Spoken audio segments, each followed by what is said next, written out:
नमस्कार, राज्यसभा टीवी में आपका स्वागत है। मैं हूं दीपक डोभाल।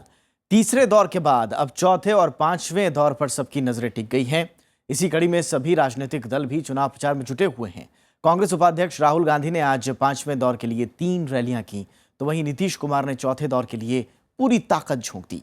एनडीए की ओर से झारखंड के मुख्यमंत्री सुपौल की जनता से वोट मांगते दिखे और इसके साथ साथ तमाम जो नेता हैं वो भी चुनावी मैदान में दिखे। आज इन तमाम खबरों के साथ आपको कुछ और बुनियादी मसलों की भी जानकारी देंगे, लेकिन सबसे पहले हेडलाइंस पर एक बार नजर। बिहार में महागठबंधन की सरकार बनाने का मुख्यमंत्री नीतीश कुमार का दावा, केंद्र सरकार पर लगाया वादे पूरे न करने का आरोप। वित्त मंत्री अरुण जेटली ने भी ठोकी जीत की ताक। चौथे और पांचवें दौर के लिए चुनाव प्रचार तेज। महागठबंधन की ओर से राहुल गांधी ने की 3 रैलियां। एनडीए की तरफ से झारखंड के मुख्यमंत्री ने झोंकी ताकत। मुजफ्फरपुर में शहीद खुदीराम बोस के अपमान से गुस्से में लोग, समाधि स्थल बनाने की मांग। 1908 में अंग्रेजों ने दी थी खुदीराम बोस को फांसी। 90 के दशक में शहाबुद्दीन के खौफ से आज भी सिहर उठता है सीवान। पलायन करने को युवा मजबूर, रोजगार बना चुनावी मुद्दा।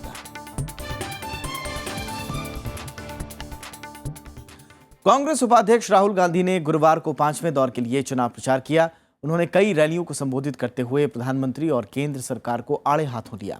वहीं महागठबंधन की जीत का भी दावा करते हुए राहुल ने लोगों से वोट मांगे। तीसरे दौर के बाद अब चौथे और पांचवें दौर का प्रचार जोरों पर है। इसी कड़ी में पांचवें दौर के लिए प्रचार करते हुए कांग्रेस उपाध्यक्ष राहुल गांधी ने 3 रैलियों को संबोधित किया। उन्होंने केंद्र सरकार और प्रधानमंत्री की कड़ी आलोचना की। राहुल गांधी ने केंद्र सरकार पर झूठे वादे करने का भी आरोप लगाया। किसी भी गांव में चले जाइए, किसी भी मजदूर से पूछ लीजिए, वो आपको कहेगा कि सबसे अच्छा प्रोग्राम मनरेगा था, सहारा मिलता था हमें।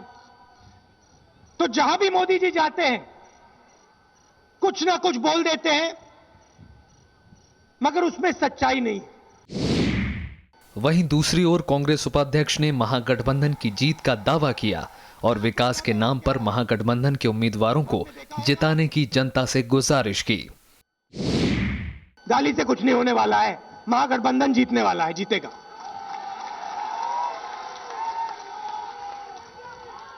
और जब महागठबंधन जीतेगा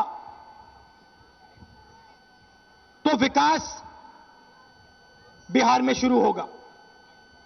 जो नीतीश जी ने पिछले सालों में किया उसको हम और भी तेजी से करेंगे। राहुल गांधी ने मधुबनी, किशनगंज और कटिहार में 3 सभाओं में हिस्सा लिया। ये 3 इलाके पांचवें दौर में शुमार हैं, जहां 5 नवंबर को चुनाव होना है।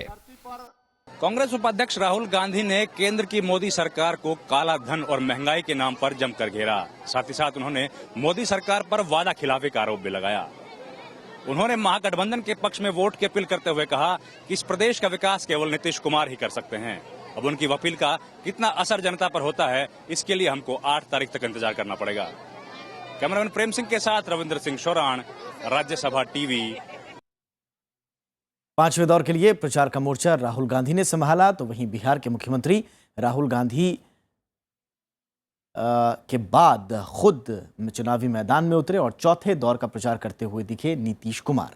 नीतीश कुमार ने गुरुवार को पूर्वी चंपारण के कल्याणपुर, सीतामढ़ी के परिहर, बजपट्टी, बेलसांड, मुजफ्फरपुर के कुरहनी और पारू के साथ साथ शिवहर में चुनावी सभाएं की। उन्होंने जहां विकास के नाम पर जनता से वोट मांगे, तो वहीं दूसरी ओर केंद्र सरकार और प्रधानमंत्री की तीखी आलोचना की। हमने काम की शुरुआत की, बिहार के विकास की इमारत बहुत बुलंद बनेगी। हमने उस बुलंद इमारत की नींव डाल दी है और बुलंद इमारत का निर्माण शुरू हो गया। अब आपके ऊपर है कि विकास की बुलंद इमारत चाहिए या फिर बीच मझधार में इस निर्माण को आप बाधित करेंगे। बीजेपी अध्यक्ष अमित शाह का मानना है कि बिहार में बीजेपी को चुनावी बढ़त हासिल है। रक्सौल में एक सभा को संबोधित करते हुए उन्होंने महागठबंधन पर कई आरोप लगाए। उन्होंने फिर दोहराया कि अगर महागठबंधन की जीत होती है तो बिहार में जंगल राज फिर से आ जाएगा। नीतीश कुमार के बिहारी बनाम बाहरी पर भी उन्होंने पलटवार किया। बिहार का मुख्यमंत्री बिहारी ही बनने वाला है।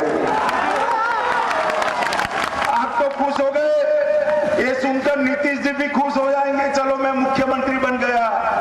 मगर नीतीश बाबू, वो बिहारी आप नहीं हो, भारतीय जनता पार्टी का बिहारी बिहार का मुख्यमंत्री बनने जा रहा है। और बिहार चुनाव के चौथे और पांचवें दौर के लिए बीजेपी के नेता प्रचार अभियान में पूरी ताकत झोंकने में जुट गए हैं। इसी कड़ी में झारखंड के मुख्यमंत्री रघुवर दास ने पांचवें दौर के लिए सुपौल में चुनावी सभा की। उन्होंने तीसरे दौर में एनडीए की 40 से ज्यादा सीटें आने का दावा किया तो महागठबंधन के नेताओं पर जमकर प्रहार किया। मुख्यमंत्री रघुवर दास के साथ बीजेपी के पूर्व सांसद, जो कि पहले कांग्रेस में थे और लोकसभा चुनाव से पहले ऐन वक्त पर बीजेपी में शामिल हो गए थे, सतपाल महाराज भी मौजूद थे। कल के जो चुनाव हुए 50 सीट पर, उसमें भारतीय जनता पार्टी को 40 से ज्यादा सीट आने जा रही, जहां महिलाएं 7 बजे के बाद घर से निकल नहीं पाती थी, जहां हमारे व्यापारियों का, छोटे छोटे खुदरा दुकानदार का, अपहरण का उद्योग 15 साल में सुशासन में खुला था। इधर मुख्यमंत्री नीतीश कुमार ने बिहार में महागठबंधन की सरकार बनने का दावा किया है। उन्होंने कहा कि महागठबंधन की सभी पार्टियां एकजुट हैं और उनके भीतर किसी भी तरह का कोई विवाद नहीं है।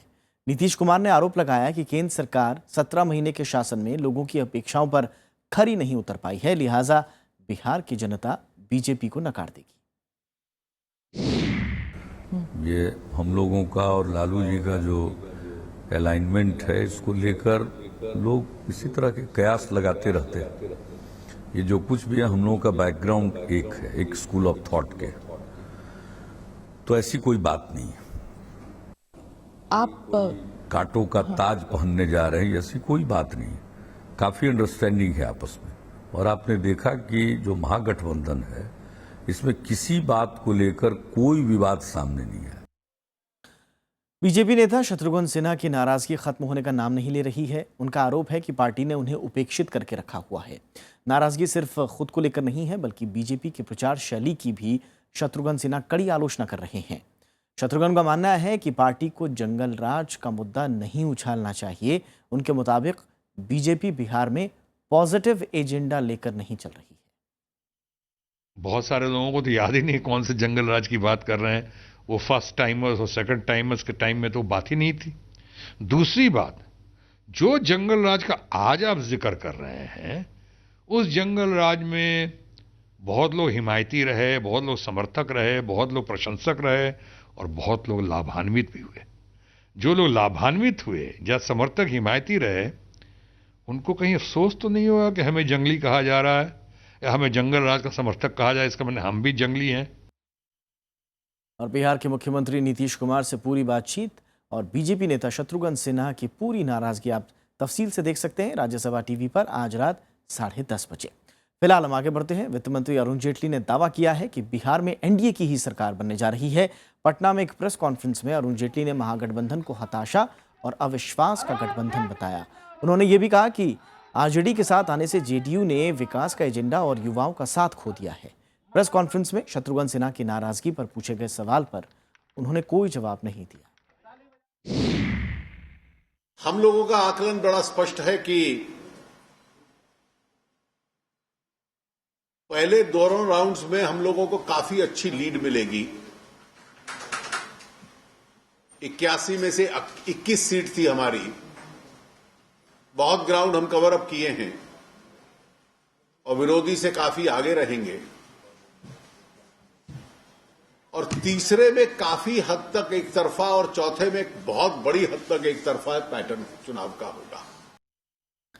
और इस वक्त हमारे साथ वरिष्ठ पत्रकार जयशंकर गुप्त जी जुड़ चुके हैं। उनका रुख करते हैं, उनसे बातचीत करते हैं। सर, बहुत बहुत स्वागत है एक बार फिर आपका। हम देख रहे हैं एक नया ट्रेंड। आप एक लंबे अरसे से राजनीति को देखते आए हैं।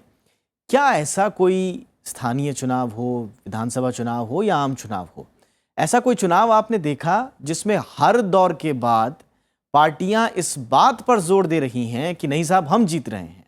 और ये इसलिए शायद हो रहा है क्योंकि एक तरह से इम्पैक्ट जो है हर चुनाव का वो अगले दौर पर देखा जा सकता है या ऐसी होने की आशंका है।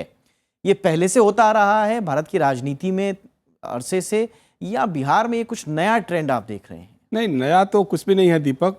दरअसल क्या है कि जमीनी हकीकत सबको मालूम है, दोनों गठबंधनों को मालूम है, लेकिन यह है कि अभी अगले चरण के चुनाव बाकी हैं, 2 चरणों के चुनाव बाकी हैं, तो अपने कार्यकर्ताओं में, अपने नेताओं में हताशा और निराशा की भावना न बने, इसके लिए लोग बढ़ चढ़ करके दावे करते हैं। हमको याद है एक बार जी, जब आरजेडी के अध्यक्ष हैं लालू प्रसाद जी, उन्होंने कहा था कि 2/3 बहुमत से हम चुनाव जीत रहे हैं, और जब बुरी तरह हार गए तो लोगों ने पूछा कि साहब आपने तो इस तरह से कहा था, तो उन्होंने कहा कि तो क्या हम कहते कि हम हार रहे हैं, चुनाव से पहले ही हार रहे हैं, ऐसा हम बोल सकते थे क्या? जी, तो जी। लेकिन अभी एक चीज़ और हुई है इसमें, थोड़ा सा आप देखिएगा, जैसे अभी अरुण जेटली जी बोल रहे थे या अभी अमित शाह जी बोल रहे थे, लेकिन दोनों के चुनाव के बीच जो 2 तरह के बयान आए वो बड़ा थोड़ा अचंभित करने वाले हैं। जी, जैसे अरुण जी ने भी वही कहा कि साहब ये चुनाव जो है विधानसभा का चुनाव केंद्र सरकार पर रेफरेंडम नहीं है। अमित शाह जी ने एक अंग्रेजी अखबार जो पिंक अखबार है, गुलाबी अखबार है जी, उससे बातचीत में उन्होंने कहा, अमित शाह जी ने कहा कि ये चुनाव विधानसभा का चुनाव प्रधानमंत्री नरेंद्र मोदी पर रेफरेंडम नहीं है। आप पूरा चुनाव नरेंद्र मोदी और अमित शाह को सामने रख करके लड़ रहे हैं, और बीच मैदान में, चुनाव के मैदान में, बीच युद्ध में अगर सेनापति इस तरह की बात कहे तो लोगों इससे क्या मैसेज आता है? इसी तरह की बात शाह जी ने दिल्ली के विधानसभा चुनाव के बीच में भी कही थी। उसके बाद के जो नतीजे आपको मालूम है, लेकिन उस पर मुझे आश्चर्य नहीं है, आश्चर्य है और थोड़ी सी चिंता भी है जो आज उन्होंने अमित शाह जी ने बगहा की सभा में कहा। बिहार में बगहा में जब बोल रहे थे तो उन्होंने कहा कि अगर भाजपा हारती है बिहार में तो पटाखे पाकिस्तान में फूटेंगे। ये कौन सी भाषा है भाई? आप राष्ट्रीय पार्टी के अध्यक्ष हैं, इसमें कहाँ से पाकिस्तान और अफगानिस्तान आ रहा है या बांग्लादेश आ रहा है? ये बिहार विधानसभा का चुनाव है, बिहार विधानसभा का चुनाव बिहारियों को ही तय करने दीजिए। जी, इस तरह की बातें करना मतलब लगातार एक कोशिश हो रही है कि कैसे धार्मिक आधार पे ध्रुवीकरण हो सके। बिहार के लोगों को बहुत बहुत धन्यवाद और सलाम करना चाहूंगा मैं कि अभी तक सारी कोशिशों के बावजूद बिहार में सांप्रदायिक तनाव नहीं हुए, दंगे नहीं हुए हैं। अगर मतदान प्रतिशत भी बढ़ा है, लोग आ रहे हैं, वोट दे रहे हैं, मतदान का फीसद भी बढ़ा है, युवा महिलाएं बड़े पैमाने पर कतारबद्ध होकर के वोट दे रही हैं, लोग सामने आ रहे हैं, तो उनको वोट देने दीजिए, उनको अपनी सरकार चुनने दीजिए। इससे कौन खुश होता है, कौन नाराज होगा, अगर इसका फैसला करना शुरू करेंगे तो मुझे तो पता लगा कि सबसे, अगर बीजेपी हारती है तो सबसे अधिक लोग भाजपा के लोग खुश होंगे। शत्रुघ्न सिन्हा जैसे लोग बैठे हुए हैं, जी जी तो जी, उनको सोचना चाहिए, उनके बारे में करना चाहिए और अपने मुद्दों को सामने रख करके बात करनी चाहिए। लेकिन सर एक बार मैं बहुत संक्षेप में आपसे जानना चाहूंगा, ये जो कुलबुलाहट है राजनेताओं की कि बीच चुनाव में वो तरह तरह के दावे करना, बार बार सामने आके ये प्रोजेक्ट करना कि साहब हम तो जीत रहे हैं, जैसा मैं आपसे पहले भी कह रहा था कि इस आशंका में कि कहीं अगला चरण इससे प्रभावित ना हो, चाहे वो कार्यकर्ताओं के लिए ही क्यों ना बोला जा रहा हो, लेकिन ऐसी अपरिपक्वता या कुलबुलाहट क्या पहले के जमाने में भी देखी जा रही थी, या आजकल क्योंकि कहा जा रहा है कि बिहार का चुनाव पूरे देश की राजनीति को तय करता है, नहीं तो क्या दीपक, हमने आपसे पहले ही कहा ना कि बीच युद्ध के मैदान में कोई भी सेनापति नहीं कहता है कि हमारी सेना हार रही है। अगर हमारी सेना हार रही है तो फिर लड़ क्यों रही है? सवाल ये उठता है ना, जैसे हमने आपको उदाहरण भी दिया कि राजद के जो मुखिया हैं लालू प्रसाद यादव, एक चुनाव में उन्होंने कहा था कि 2/3 बहुमत से जीतेंगे, लेकिन जब हार गए लोगों ने पूछा कि साहब आप तो इसी तरह बात कर रहे थे, तो उन्होंने बड़ा सरकास्टिक कहा था ये तो क्या हम कहते थे चुनाव के पहले ही कि हम हार रहे हैं? अगर ये मालूम था हार रहे हैं तो फिर हम लड़ते क्यों?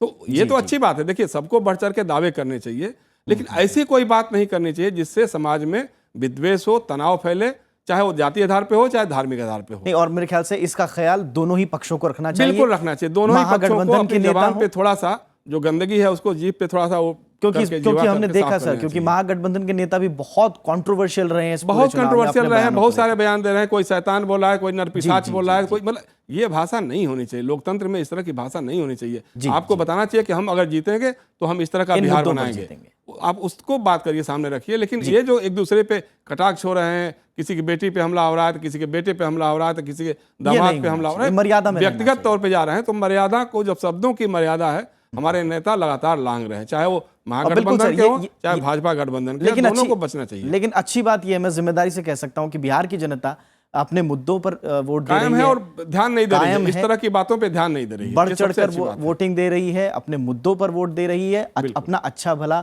बखूबी समझती है। ये हम बिल्कुल जिम्मेदारी के साथ कह सकते हैं। बहुत बहुत शुक्रिया सर, हमसे बातचीत करने के लिए, वक्त निकालने के लिए। चलिए, और अब बात करते हैं 11 विधानसभा सीटों वाले बेहद महत्वपूर्ण माने जाने वाले मुजफ्फरपुर जिले की यहां चौथे दौर में 1 नवंबर को चुनाव होना है। गठबंधनों में हुए बड़े बदलाव की वजह से यहां के राजनीतिक समीकरण तो बदले हैं, लेकिन हालात वही पुराने ही हैं। बिजली, पानी, सड़क जैसी मूलभूत सुविधाएं आज भी यहां के बुनियादी मुद्दे हैं।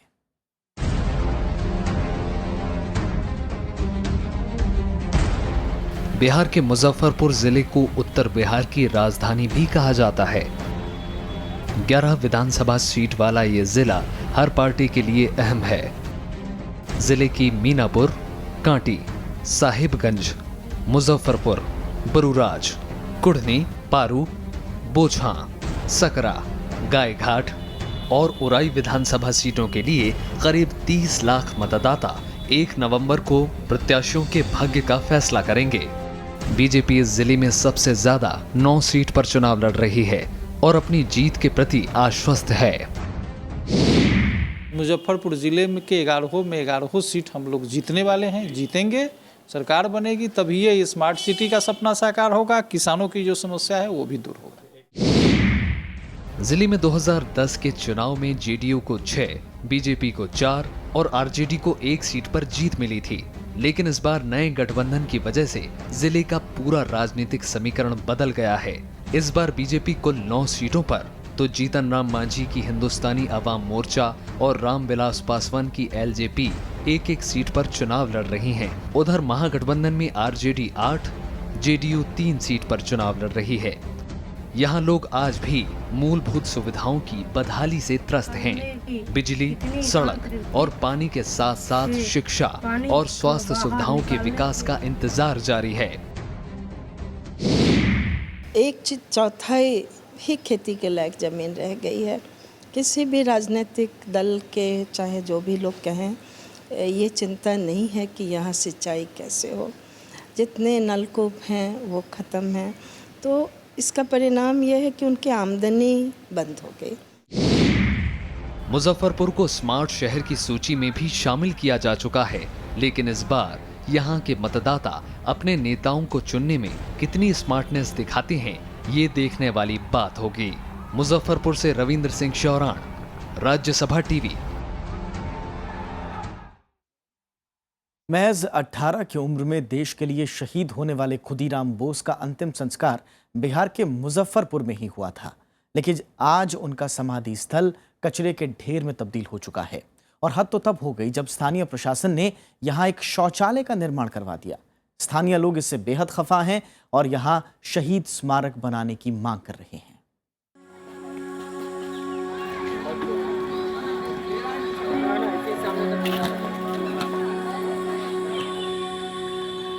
देश के लिए कुर्बान होने के बाद शहीद खुदीराम बोस का अंतिम संस्कार मुजफ्फरपुर के इसी बर्निंग घाट पर किया गया था, लेकिन आज यहां आकर यह अंदाजा लगा पाना मुश्किल है कि इस जगह का कोई ऐतिहासिक महत्व रहा होगा।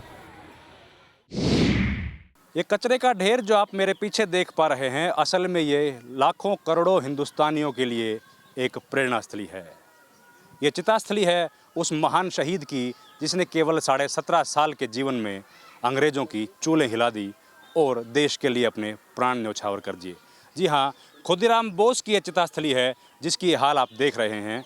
यहाँ पर प्रशासन ने हद तब कर दी जब 20 साल पहले एक शौचालय का निर्माण करवाया, लेकिन यहाँ के युवाओं को यह सहन नहीं हुआ और उन्होंने कुछ दिन पहले उस शौचालय को तोड़वा दिया ताकि उस महान शहीद को एक बार फिर से सम्मान की जगह मिल सके। यहाँ न तो खुदीराम बोस की समाधि का कोई निशान बचा है और न ही शहीद की याद में हर बरस कोई मेला लगता है। यहाँ दूर दूर तक गंदगी का अंबार है। प्रशासन के पास जहाँ भी जाना हुआ गए, लेकिन अभी तक कोई सुनवाई नहीं ले रहा है। नगर निगम का सबसे ज़्यादा दोष है इसमें, क्योंकि ये नगर निगम की ज़मीन है और नगर निगम अभी तक यहाँ के वर्तमान सांसद जो हैं उन्होंने 25 लाख रुपये का राशि यहाँ के सौंदर्यीकरण के लिए दिया था हम लोगों को कि यहाँ सौंदर्यीकरण करो हो, लेकिन ये नगर निगम का ज़मीन है, इसलिए एनओसी अनापत्ति प्रमाण पत्र नगर निगम से चाहिए था, जो नगर निगम अभी तक 2 साल में नहीं दे रही है। प्रशासनिक और सरकारी अनदेखी की इंतहा ये रही कि इस पावन भूमि पर एक शौचालय बनवा दिया गया। हालांकि शहीद के इस अपमान को यहाँ के युवा बर्दाश्त नहीं कर पाए और उन्होंने शौचालय को ढहा दिया। युवाओं ने अब इसे चुनावी मुद्दा बना दिया है।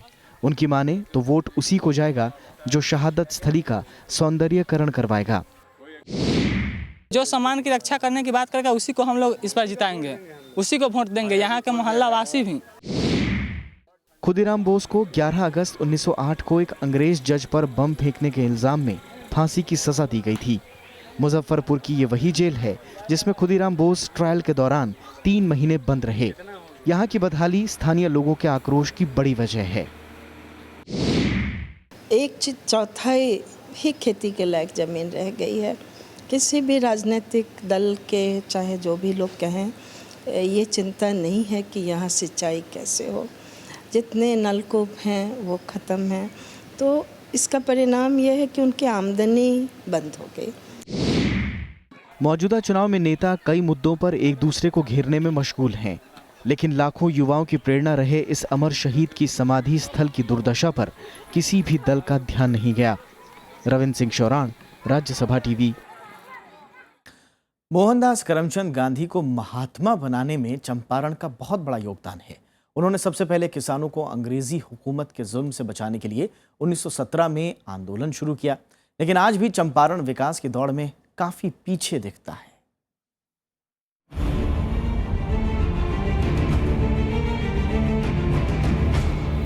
यह है चंपारण।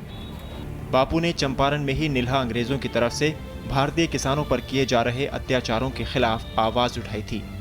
1917 में अंग्रेजों के अत्याचार के खिलाफ बापू के आंदोलन की शुरुआत चंपारण से ही हुई थी। बापू ने चंपारण में काफी दिन गुजारे थे और उन्होंने यहाँ शिक्षा से लेकर छुआछूत, सामाजिक भेदभाव मिटाने समेत अपने तमाम प्रयोग किए। बापू ने किसानों को लंबे संघर्ष के बाद अंग्रेजों के जुल्म से मुक्ति दिलाई थी। आज स्थिति यह है कि जो किसानों के लिए उन्होंने सुविधाएं उपलब्ध किया, तो उसमें आज देखिए हम लोग यहाँ गन्ने की खेती बड़े अच्छे ढंग से होती थी। यहाँ पर 7-8 शुगर फैक्ट्री थे, बंद हो, हमारे जिले के सारे शुगर फैक्ट्री बंद हो गए। एक सुगौली किसी तरह से चलता है। बापू के प्रयोगों की पहली प्रयोगशाला बना चंपारण आज़ादी के लगभग 7 दशक बीतने के बाद भी विकास की दौड़ में काफी पीछे दिखता है। जिस किसान के लिए गांधी ने संघर्ष किया था, उसकी स्थिति आज़ादी के लंबे समय के बाद भौतिक सुख सुविधाओं से महरूम होना हमें कहीं न कहीं सोचने पर मजबूर करता है कि हमने बापू के सपनों को उनकी तस्वीरों के साथ ही कैद कर दिया है। आज यहाँ किसान की हालत बेहद खराब है। आपको लगा किसान परेशान है, किसान परेशान नहीं है, वो बदहाल है, वो तंगी के हालात में पहुँच गया है। इसके बहुत सारे कारण हैं। इस इलाके में किसान की स्थिति में कोई भी सुधार नहीं हो पाया है। एक वक्त में इस इलाके को धान का कटोरा कहा जाता था, लेकिन आज यहाँ का धान किसान खेती छोड़ने को मजबूर है। दूर भाग रहे हैं, धीरे धीरे बाहर जाके अपना कमाना, खेती छोड़ रहे हैं। बहुत सा खेत परित भी रह जाता है। हम भी तो छोड़ने वाले हैं, समझिए कि अबर भर है, बाकी छोड़ ही देंगे। कि हम लोग के बच्चों के धान में कोई वृद्धि नहीं है, न पानी है, न खाद है, सब चीज़ महंगे है। अब क्या करें, हम लोग मजबूर हो रहे हैं, इसलिए नहीं धान फूट रहा है पानी के कारण। अब हम लोग की हिम्मत हार रहा है। जिस समय गांधी जी ने यहाँ पर आकर किसान की मदद की थी, उस वक्त भारत एक गुलाम मुल्क था, लेकिन आज़ादी के इतने साल बाद भी उसकी हालत में कोई सुधार नहीं होना चिंता की बात है। उम्मीद की जानी चाहिए कि नई सरकार उनके मुद्दों को गंभीरता से सुलझाएगी। आज आज़ादी के 70 साल बाद भी किसानों की स्थिति कमोबेश वही है, बल्कि पहले से भी बदतर है, क्योंकि उस वक्त किसान शायद कर्ज की वजह से आत्महत्या नहीं करते थे, लेकिन आज किसान कर्ज के बोझ के तले डूबकर आत्महत्या करने को मजबूर हैं। सत्याग्रह की भूमि चंपारण से कैमरामैन प्रेम सिंह के साथ रविंद्र सिंह शौरान, राज्यसभा टीवी। एक दौर था जब बाहुबली से नेता बने शहाबुद्दीन का खौफ पूरे सीवान में रहता था। 1990 के बाद से शहाबुद्दीन को जनता ने पहले विधायक चुना, बाद में संसद भी भेजा। कहा जाता है कि कई सालों तक सीवान में शहाबुद्दीन की समानांतर सरकार चलती थी, लेकिन आज सीवान में तस्वीर बदली है। हालांकि यहाँ की राजनीति अब भी शहाबुद्दीन के इर्द गिर्द ही घूमती है। जाते जाते आपको छोड़ जाते हैं सीवान से इस खास खबर के साथ।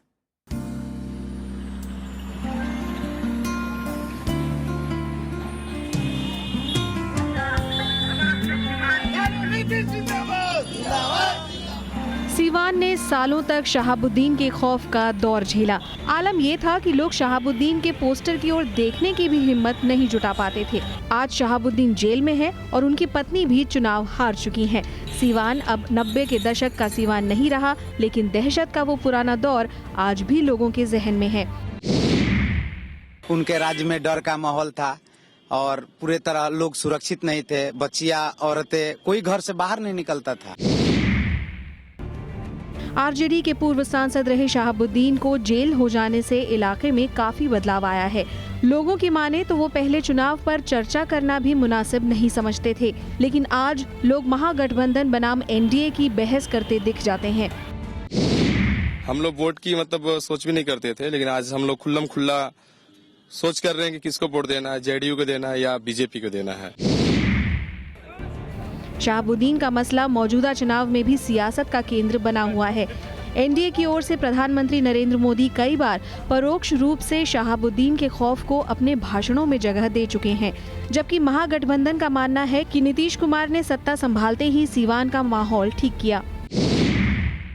पहले के सांसद यहाँ आतंक का प्रश्रय देते थे, रोज माँ बहनों के सुहाग गुजारते थे, बहनों की कलाई सुनी करते थे और यहाँ प्रशासन मुख्य दर्शक बन करके रहता था।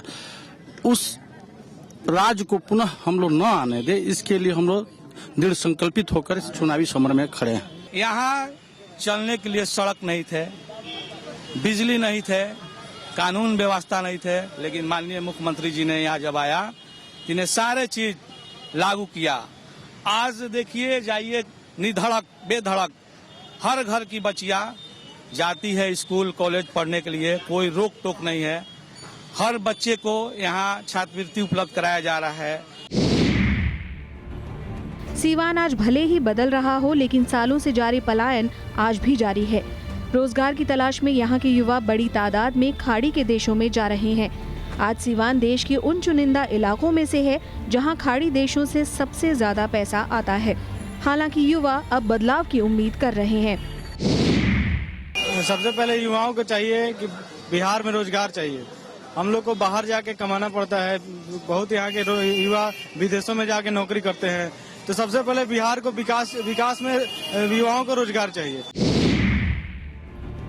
सिवान में चौथे दौर में वोट डाले जाएंगे।